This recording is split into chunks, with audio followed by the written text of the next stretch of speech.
E aí, caras, estudantada bacana que está aqui, se preparando para o Exame Nacional do Ensino Médio. Lembrando que a gente vai trabalhar na aula de hoje produção e circulação de riqueza. Você já deve me conhecer. Eu sou o professor Alcides Guerreiro de História, aqui do Centro de Mídias, Ensino Médio, especialista em Enem, e não estou aqui só para recomendar a aula que vocês verão agora. Queria dizer também que nesse formato novo do Enem, vocês têm que ficar muito espertos com o enunciado, com a interpretação do documento, com as pegadinhas e perceber que nesse formato, uma vez que a gente trabalha habilidades e competências, a qualidade da leitura de vocês passa a ser fundamental. A gente aqui do Centro de Mídias não só trabalha, mas torce muito pelo sucesso de vocês. Valeu, galera!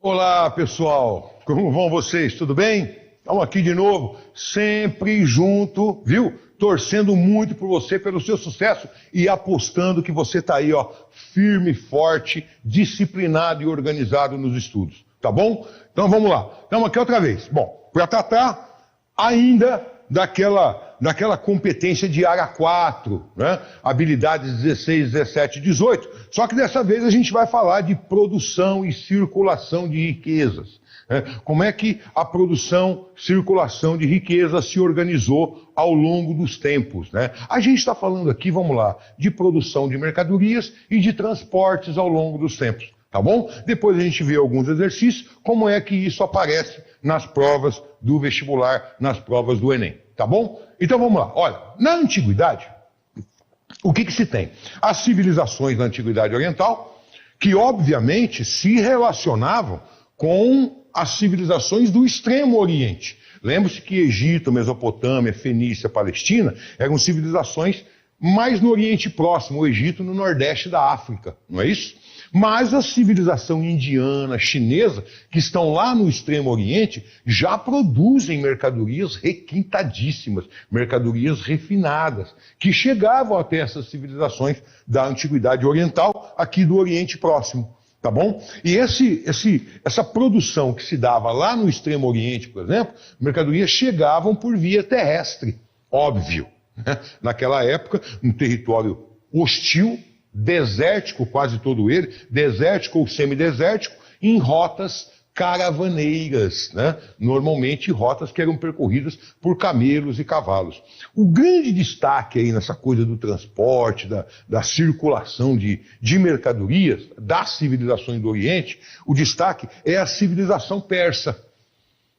Não sei se você lembra do Dário I, o governo Dário I. O Dário herdou um império monstruoso, o Império Persa, e ele dividiu esse império em unidades administrativas, que eram chamadas de satrápias. E em determinado momento da história dos persas, o próprio Dário, né, rasgou esse império com estradas. Estradas que interligavam os diferentes pontos do império. Obviamente, né, para o Dário, a construção dessas estradas não era para a circulação de mercadoria exclusivamente. Né? Elas tinham função administrativa. Era para, sabe, correio, deslocamento de tropas, né, chegada, contato fácil com as administrações das satrápias nos diferentes pontos do império. Então vale esse registro aí, tá? O primeiro grande sistema de estradas da história foi construída na civilização persa pelo rei Dário I. Muito bem. Se nós formos à Europa, vamos encontrar lá as estradas romanas. Né? Lembra do velho ditado, não? Todos os caminhos levam a Roma. De Roma saiu uma teia de estradas, né, que se ligavam a diferentes, para ligar Roma, o centro do império, com as mais diferentes províncias do Império Romano. E mesmo na Grécia havia essas vias de comunicação por onde era feito o comércio. Mas o destaque grande, o que eu queria falar para você mesmo, e o que eu acho que você tem que levar para a sua prova, é da importância do mar Mediterrâneo. Porque essas rotas terrestres que a gente fala, mesmo as que vinham do Extremo Oriente, já na Antiguidade, Elas traziam mercadoria para os portos da costa oriental do mar Mediterrâneo. E dali, pelo mar, as mercadorias chegavam até as civilizações europeias, até a Grécia, até Roma. Roma, por exemplo, comprava muito da Índia.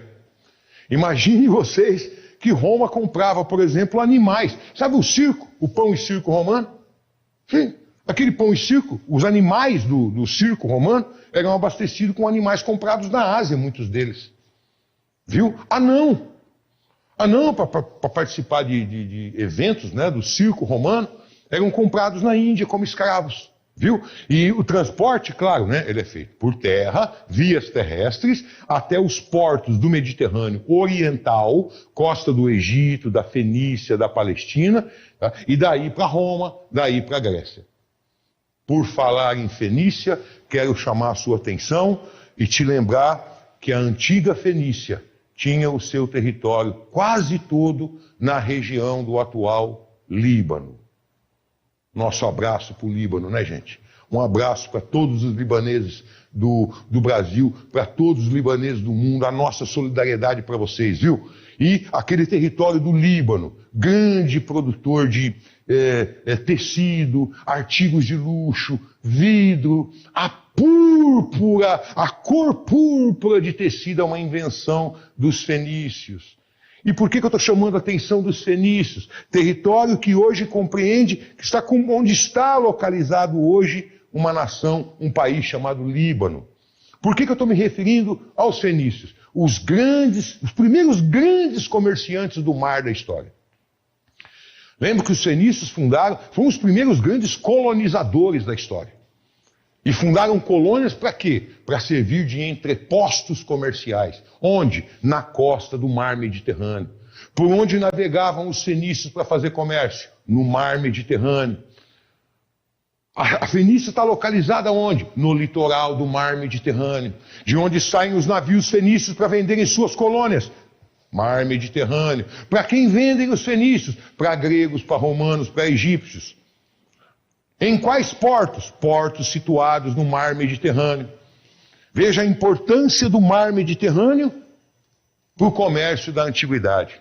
Além das cidades fenícias, Biblos, Sidom, Tiro, Ugarite, a famosa Cartago. Lembre-se de Cartago, uma colônia fenícia que se tornou a maior potência comercial do mar Mediterrâneo.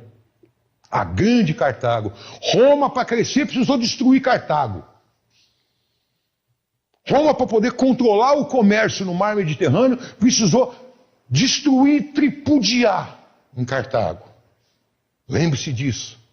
Onde está situada Cartago? No norte da África, litoral do mar Mediterrâneo. O Mediterrâneo é a grande via de circulação de mercadorias na antiguidade. Claro, além das rotas terrestres do Oriente. Não se esqueça disso, vestibulando. Tá? Além disso, temos que mencionar também as cidades, as colônias gregas.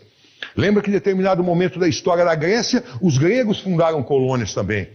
E as colônias gregas foram fundadas no sul da Itália, no sul da atual França, na Península Ibérica e também no norte da África. Veja, sempre mar Mediterrâneo, sempre litoral do mar Mediterrâneo.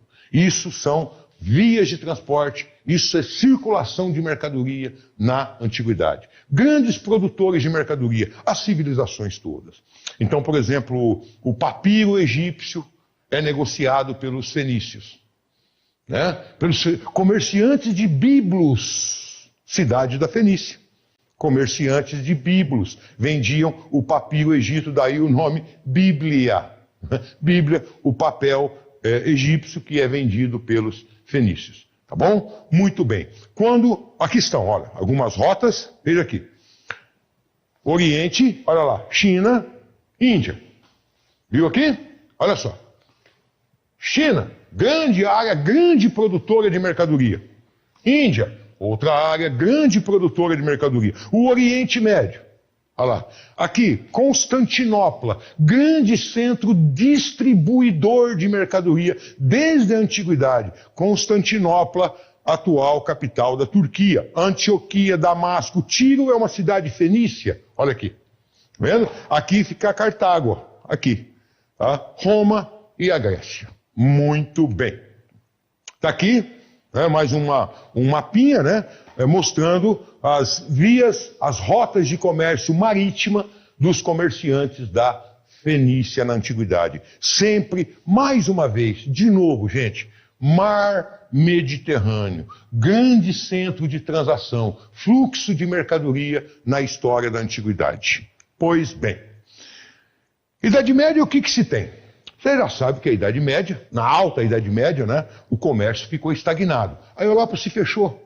Né? A Europa se fechou, assustada com invasões bárbaras, expansão da civilização árabe, esta sim comercial, né, civilização árabe, mas a Europa se fechou, se retraiu no tempo do feudalismo. Muito bem. Na Idade Média, portanto, as rotas de comércio, não é? Muito pouco na Europa Ocidental. Tá? Na Europa Oriental, Itália, Europa Oriental, o comércio continua ativo, mesmo na Alta Idade Média. Não se esqueça disso. Tá? Sobretudo por conta dos comerciantes italianos, notadamente das cidades de Gênova e Veneza. Comerciantes de Gênova, comerciantes de Veneza, continuam transacionando mercadorias por essas rotas mediterrâneas, como, por exemplo, o Império, a civilização bizantina, que tem como centro Constantinopla, de novo. As cidades do Oriente, aquelas antigas cidades fenícias, o norte da África, tá bom? Mas a Europa Ocidental, ela está com o comércio estagnadinho, né? Sociedade retraída, quietinha lá dentro dos feudos, produção agrícola, economia de base agropastoril. Na Baixa Idade Média, o comércio reviveceu na Europa. Lembre-se que na Baixa Idade Média o comércio reviveceu. O comércio voltou a crescer na Europa, junto com as cidades. Isso na Baixa Idade Média.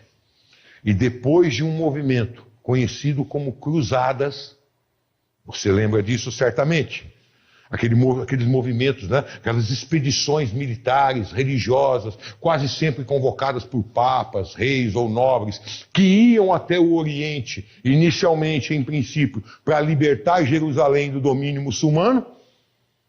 Essas cruzadas acabaram contribuindo para uma série teve uma série de consequências na Europa, mas contribuiu de forma importantíssima para a reabertura do mar Mediterrâneo. Professor, Mediterrâneo estava fechado. Não, Mediterrâneo nunca ficou fechado. Lembre-se que italianos, bizantinos, árabes continuam comercializando lá.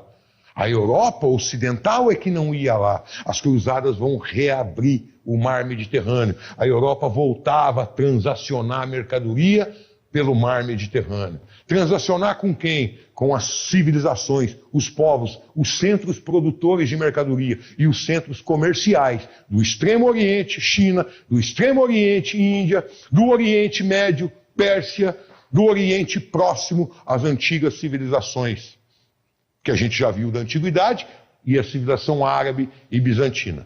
Tá? Então, na Baixa Idade Média, as rotas do mar Mediterrâneo estarão reabertas para os europeus também. A Europa passa a fazer parte, né, ativa desse comércio pelo mar Mediterrâneo. Muito bem. Lá no Oriente a gente tem a expansão árabe. Nunca se esqueça da civilização árabe. Tá? Nunca se esqueça. Belíssima civilização.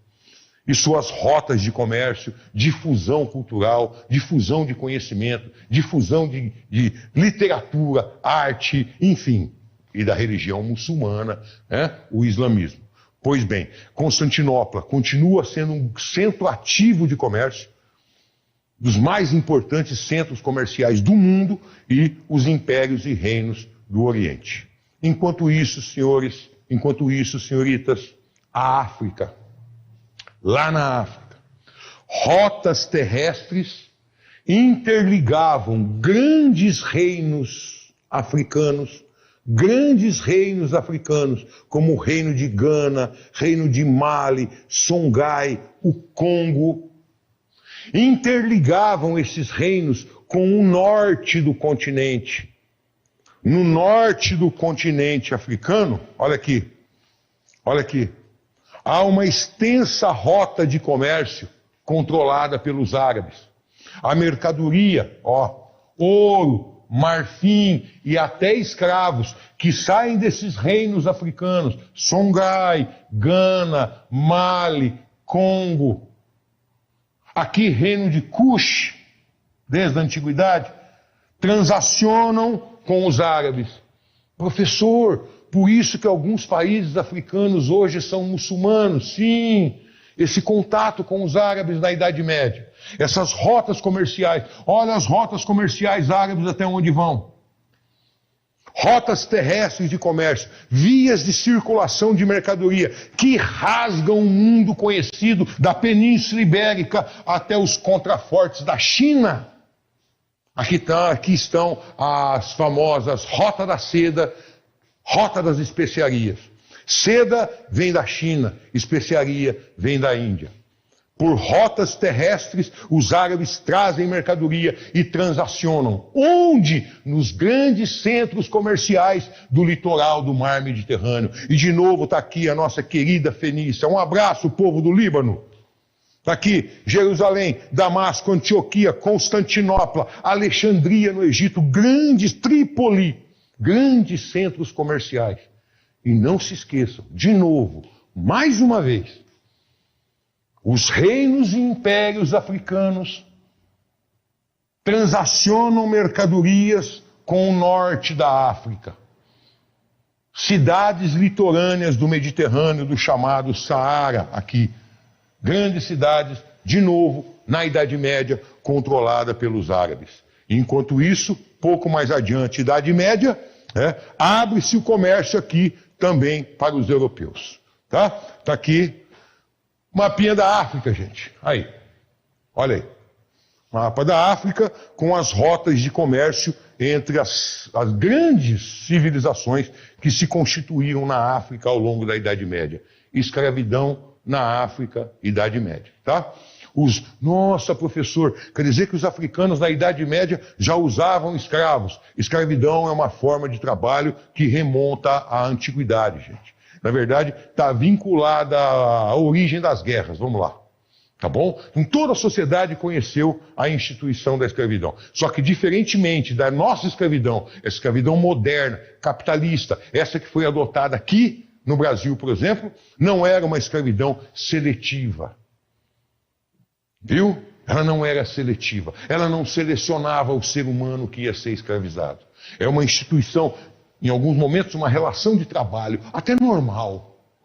Prisioneiros de guerra são escravizados na África. Sempre foram. Tá? E alguns reinos vão vender escravos aqui. Tá? Dessa forma sistematizada e transformada numa atividade econômica em escala industrial, é só na modernidade, com a escravidão do ser humano negro africano. Tá? Só na modernidade. Então tá aí os reinos africanos, atenção no Enem. Tá? A modernidade, de novo, assim como se vê a racionalização da vida, começando a partir da modernidade, claro, ela está intimamente relacionada ao desenvolvimento, fortalecimento, afirmação e consolidação do capitalismo.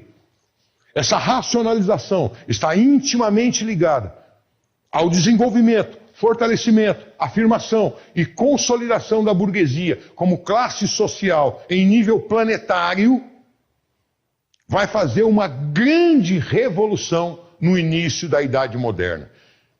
Essa revolução se estende ao plano cultural, renascimento artístico, literário, filosófico, reformas religiosas, movimento também ligado a essa grande revolução, né? Vamos dizer, não capitaneada, né? Mas apoiada pela burguesia. Tá? E fazendo parte disso tudo no plano econômico, uma grande expansão comercial pelo mar. A expansão do comércio europeu pelo mar.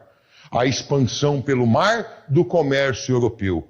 Um grande movimento que a gente estuda como sendo a expansão marítimo-comercial europeia.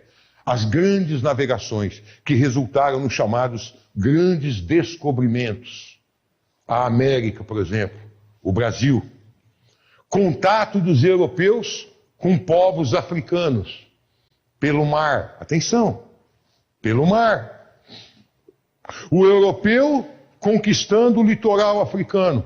O europeu contornando a África para chegar aos centros, grandes centros produtores de mercadoria da época. Eu repito para você, senhorita, eu repito para você, meu rapaz, meu jovem.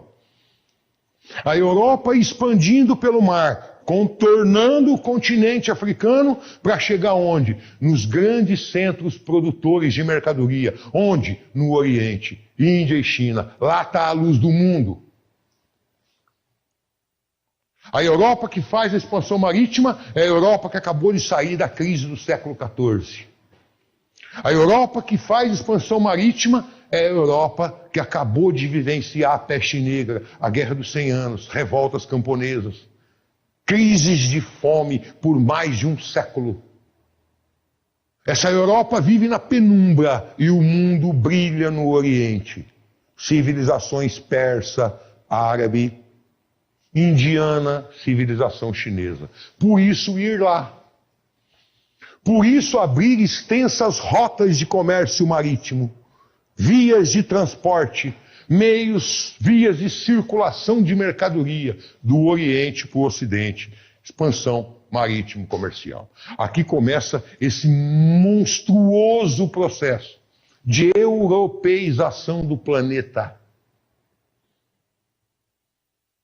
A Europa vai chegar em todos os cantos do planeta.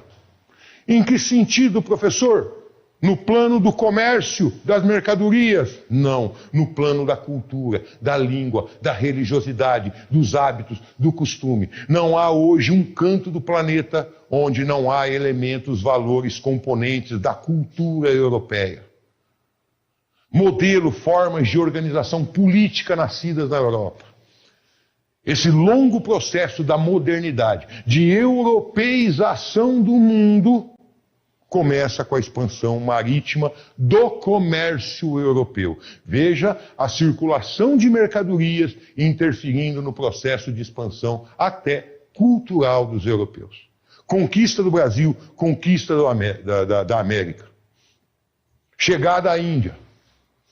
Chegada aos centros comerciais africanos. Pois bem, não preciso dizer da dinamização, da intensificação do comércio em nível planetário. E atenção, que agora é hora de desvendar, né? Desvendar o grande mistério. Professor, por que o senhor mencionou tanto o mar Mediterrâneo na Antiguidade? Por que o senhor ficou falando tanto do mar Mediterrâneo na Idade Média? Então, meus jovens, é porque com a expansão marítimo-comercial, o centro nervoso do comércio planetário, o centro dinâmico do comércio mundial muda. O Mediterrâneo deixa de ser o centro comercial do planeta.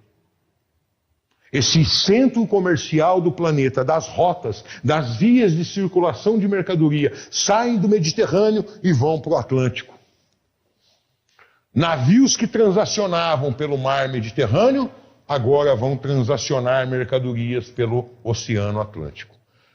Aliás, nem as embarcações que circulavam no Mediterrâneo serviam para o Atlântico, né? Para o Atlântico tiveram que criar as caravelas e outro tipo de naus, não é? Por quê? Porque o mar Mediterrâneo é um mar fechado. Não é? Qualquer trambolho romano navega lá. Mar aberto não. Mar aberto precisava de embarcações mais leves para transporte de pessoas e de mercadorias. Muito bem. Essa carreira das Índias, né? Nada mais é do que aquela via de comércio aberta pelo Vasco da Gama, tá? Entre o Oriente e a Europa via Portugal, tá bom? E relações agora que se estabelecem, além do comércio da Europa com o Oriente, além do comércio europeu com os grandes centros produtores de mercadoria do Oriente, especiarias. Cravo, canela, pimenta, gengibre, noz moscada, açúcar. E outros produtos, artigos de luxo, como seda, porcelana, perfumes, ervas e essências aromáticas e medicinais, tapetes da Pérsia. Quer dizer, essas rotas de comércio, essas vias de circulação vão aos centros produtores do Oriente e trazem para a Europa. E, além disso, estabelecem uma nova rota, um novo tipo de rota, aqui, pelo Oceano Atlântico, o chamado comércio triangular. Se você está escrevendo, escreva aí agora. Comércio triangular.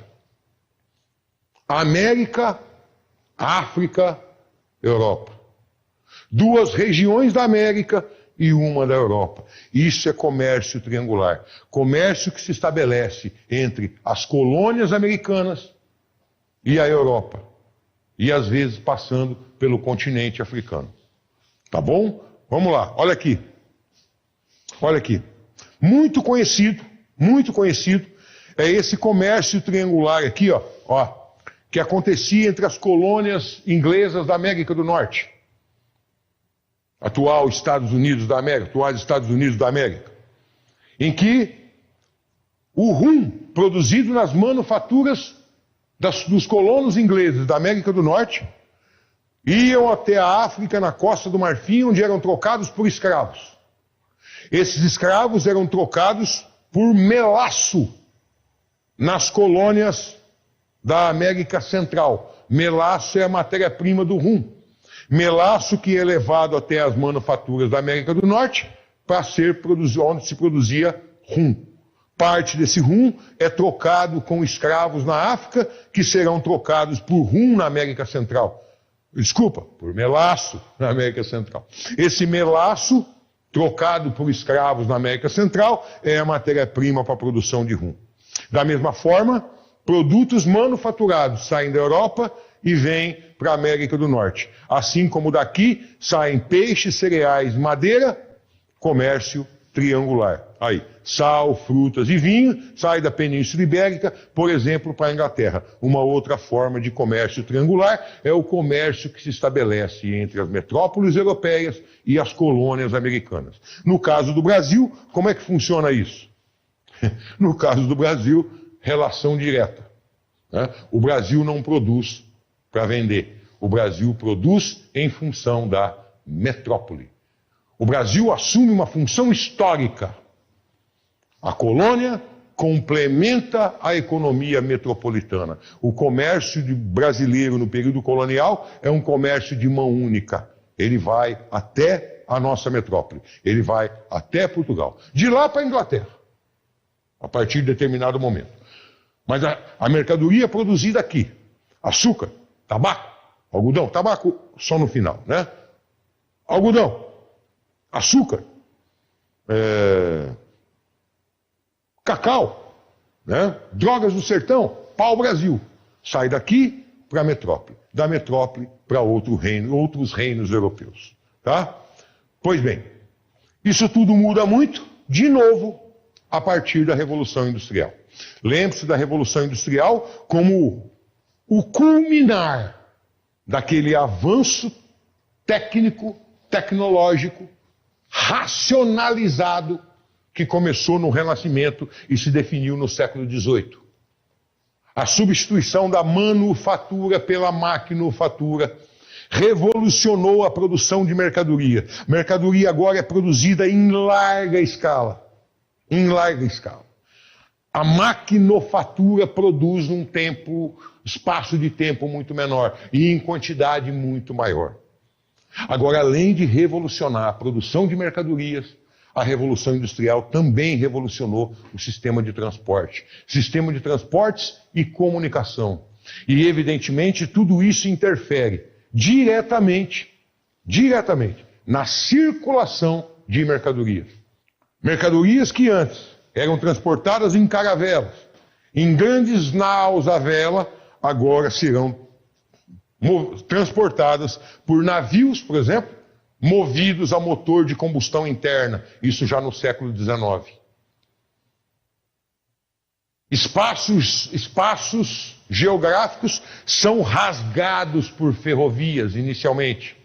Trem, locomotiva, que transportam mercadoria em grande quantidade, bem de acordo com as necessidades impostas pela Revolução Industrial. Na medida em que aumenta a produção industrial, aumentam também as exigências do setor de transporte. E aí as ferrovias aparecem como sendo grande vetor, digamos assim, né, de transporte dessas mercadorias. Alguns países são rasgados de ferrovias, né? Também produto da Revolução Industrial. E mais adiante, as rodovias.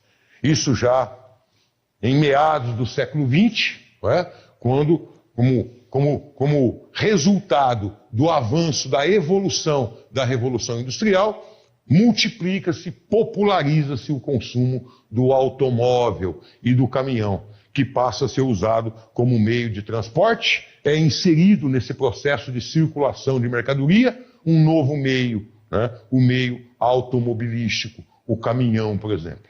Tá bom? Sistema rodoviário. Enquanto isso, fazendo parte ainda desse processo de evolução da indústria, o telégrafo, o telefone, posteriormente o fax, e se continuarmos hoje a rede mundial de computadores, faz parte desse processo de avanço, né, que está intimamente ligado ao setor de circulação de mercadoria. Velocidade, racionalização também do sistema de transporte. Pois bem, aqui no Brasil, rapidamente, né, o que se constata? Período colonial, o comércio é aquele de mão única, não mão única, né? Vai e volta, é uma via só, né? Não são três, não é triangular, tá? O Brasil produz, o Brasil complementa a economia da metrópole, o que é produzido aqui vai à metrópole. Essa é a função histórica do Brasil, né, de complementar a economia metropolitana. Pois bem, as atividades econômicas aqui são regionalizadas, por exemplo, açúcar, Nordeste. Café, Sudeste. Cacau, Bahia. Tabaco, Bahia. Algodão, Maranhão. As atividades que são voltadas para o mercado interno é que são pulverizadas no território. Por exemplo, a pecuária. Desde o período colonial, a pecuária é uma atividade econômica totalmente voltada para o mercado interno. Não se esqueça isso, vestibulando. A pecuária é uma atividade econômica sempre voltada para o mercado interno. Ela nunca, no período colonial, participou desse mercado internacional. Tá? Por isso ela não é regionalizada, por isso que ela não fica presa no litoral. Né? Ela se interioriza, ela se pulveriza pelo território da colônia. Tá bom? Brasil ficou independente, 1822. Depois de 300 anos como colônia de Portugal, o Brasil se tornou um país emancipado, independente. Porém, mantiveram-se aqui as mesmas estruturas econômicas e sociais do tempo da colônia. Como assim, Gilfuso? As estruturas econômicas, produção agrícola, monocultora, latifundiária, voltada para a exportação. Nada mudou. O que mudou? O produto, que continua sendo uma sobremesa, né? Não é mais açúcar, não é mais cacau, agora é café. Mas a estrutura continua a mesma. Tanto a estrutura econômica, repito, agrícola, economia de base agrícola. Em grandes latifúndios, voltada para a exportação, continua. Mão de obra preferencial, continua sendo mão de obra escrava, até o final do século XIX, até quando vai acabar o Império Brasileiro, até acabar o período da monarquia. Tá? Então a estrutura socioeconômica se mantém. A partir de 1808, algumas poucas modificações, por conta da vinda para o Brasil do Estado português. Eu não gosto de dizer família real, tá? Não é só a família real que vem. Vem para o Brasil a família real, vem para o Brasil funcionários da coroa, vem para o Brasil instituições da coroa, né? E aí funda-se banco, e até esboça-se uma rede, né, uma rede interna para a circulação de mercadoria um pouco mais ampla, um pouco mais extensa. Modernização do porto do Rio de Janeiro, né, foi feita por Dom João, um primeiro um primeiro conjunto de obras modernizantes da cidade, que tinha também como objetivo, claro, o escoamento das mercadorias pelo Porto do Rio de Janeiro, governo joanino. Tá bem? Agora, as mudanças grandes virão na República. Na República, mesmo na República Velha, né, primeiras 2 décadas do século XX, 3, né, o Brasil vai ter aí rasgado o seu território ainda por ferrovias, né, cuja construção e instalação tinha se iniciado no segundo reinado, lá no final do Império, a partir de 1860, 1870, ferrovias começam a ser construídas aqui no Sudeste, claro, sempre voltadas para o escoamento, para escoar a nossa produção de café. Ferrovias no Sudeste. No século XX, outros ramos ferroviários serão instalados, né? E essa malha ferroviária, que já não era muito grande, ela vai ser liquidada na década de 1950, a partir do governo Juscelino Kubitschek. Por quê? Por conta de pressões de empresas multinacionais, sobretudo aquelas vinculadas ao setor automobilístico, as nossas ferrovias serão substituídas por rodovias. Tá? Se pegarmos aí até hoje, né, nós temos preferencialmente, a forma de transporte preferencial no Brasil, não é hidrovia, não é ferrovia, é rodoviária. E privilegia-se cada vez menos o setor ferroviário aqui. Né? E mesmo os nossos sistemas portuários, né, o sistema de portos, estão totalmente depauperados e antiquados, né, para as necessidades de um país cuja economia, mesmo quando cresce bastante, né, encontra esses gargalos no nosso sistema de circulação e transporte de mercadoria. Tá bom? Importância dos portos está aqui, né? Historicamente, porto é um lugar de gente também, claro, né? Sobretudo na antiguidade, na modernidade, até o século XX, né? Porto é um espaço de encontro de gente, de pessoas, de línguas, de culturas. Né? As pessoas viajam de navio. Né? Mas porto é fundamentalmente um espaço de movimentação de mercadorias.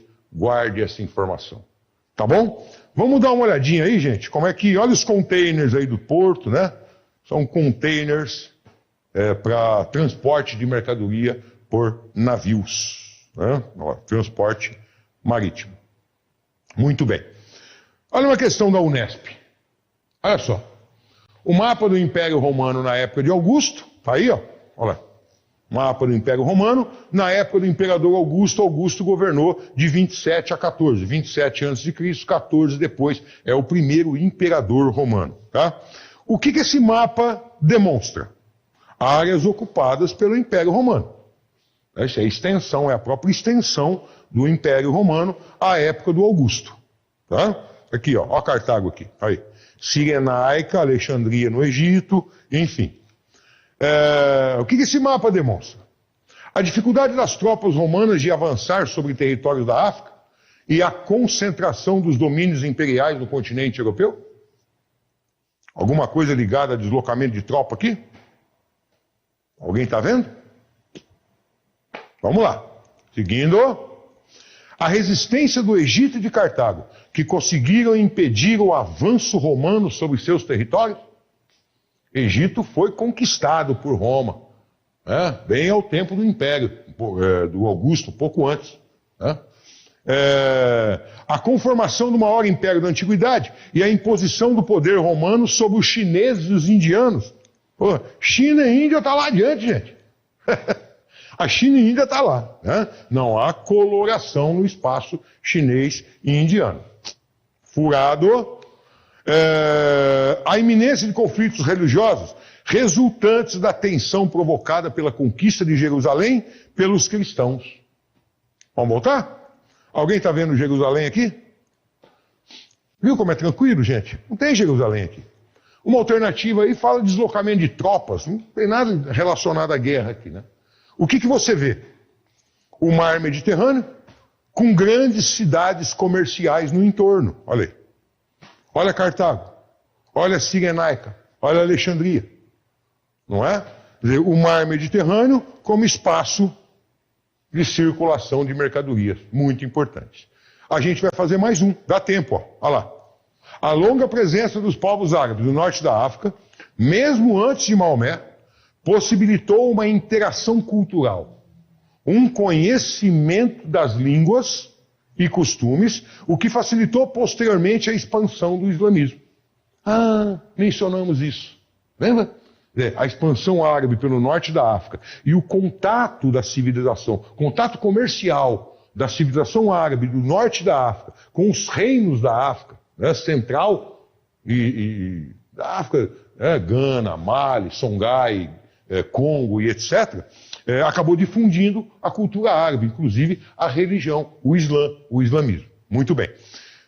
Por outro lado, deve-se considerar a superioridade bélica de alguns povos africanos, como os sudaneses, que efetivaram a conversão e a conquista de vários grupos na região da Núbia, promovendo uma expansão do Islã que não se apoia na presença árabe. Quer dizer, tem os sudaneses lá do Sudão atual, viu? Sul do Egito, né? Eles fizeram uma expansão que não estava sustentada na religiosidade, na cultura ou na imposição de valores árabes. Pois bem, sobre a presença islâmica na África, é correto afirmar que o princípio religioso do esforço de conversão, a jihad, detalhe importante, senhoritas, rapazes, atenção.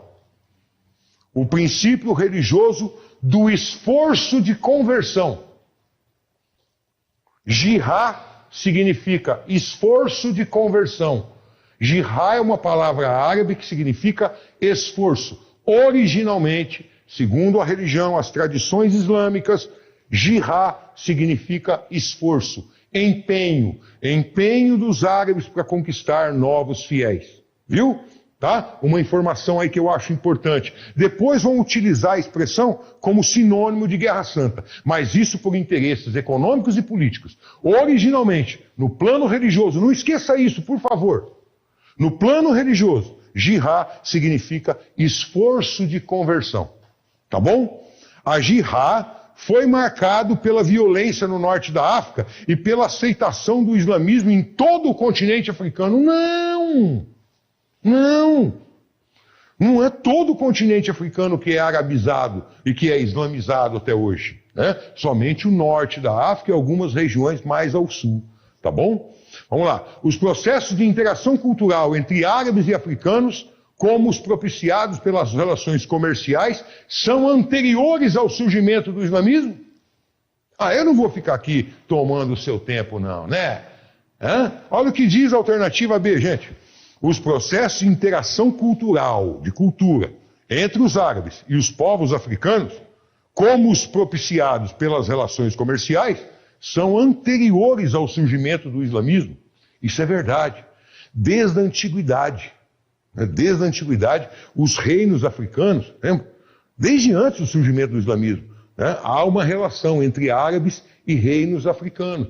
Troca de marfim, mercadorias, né? Relações comerciais. Ouro, marfim, tá? Escravos e etc. Tá bom? Tá aí a alternativa correta, a alternativa B. E aqui eu me despeço de vocês, tá? Sempre reforçando a nossa torcida, tá? O nosso apoio, o nosso... Tamo juntos sempre, gente. Viu? Torcendo muito por vocês. Olha, não desiste, cara. Firme, hein? Firme. Muita disciplina no estudo. Disciplina e força. Tá? Disciplina, força e organização. Tá? Tempinho para estudo. E nós estamos juntos. Estamos juntos sempre com vocês. Tá bom? Um grande abraço, viu? Um beijo do velhinho aqui, viu? Ó, tchau pra vocês. Obrigado, gente. Espero ter te ajudado, espero ter sido útil, tá bom? Grande abraço.